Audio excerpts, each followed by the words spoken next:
రోజా ఈ పేరు చెప్పగానే అందరికీ జబర్దస్త్ షో అలాగే రాజకీయాల్లో ఆమె దూకుడు స్వభావం గుర్తొస్తాయి. రాజకీయాల్లో ప్రత్యర్థులకి పంచులు వేయడంలో రోజా తీరికి ఎవరు సాటి లేరనే చెప్పాలి.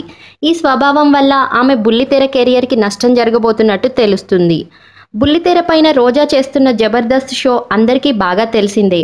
రోజా మాటల దాడికి దిగిన ప్రతిసారి జబర్దస్త్ పెద్దలకి రోజాను ఆ షో నుండి తప్పించాలని అన్న ఒత్తిడి పెరుగుతుందని ఇండస్ట్రీలో వినిపిస్తుంది. జబర్దస్త్ షో పాపులర్ అవడంలో రోజా పాత్ర తప్పకుండా ఉంది. ఈ షో ద్వారా ఆమె నెలకి 7 నుంచి 8 లక్షలు సంపాదిస్తున్నారు. ఇంత రెమ్యునరేషన్ తీసుకుంటున్న రోజా రాజకీయాల కోసం షో నుండి వెళ్ళిపోతుందా లేక ఆమె దూకుడును తగ్గించుకుంటుందో చూడాలి. ఈ వీడియో మీకు నచ్చితే లైక్ చేయండి. మా గాసిప్ అడ్డా ఛానల్ని సబ్స్క్రైబ్ చేయడం మర్చిపోవద్దు.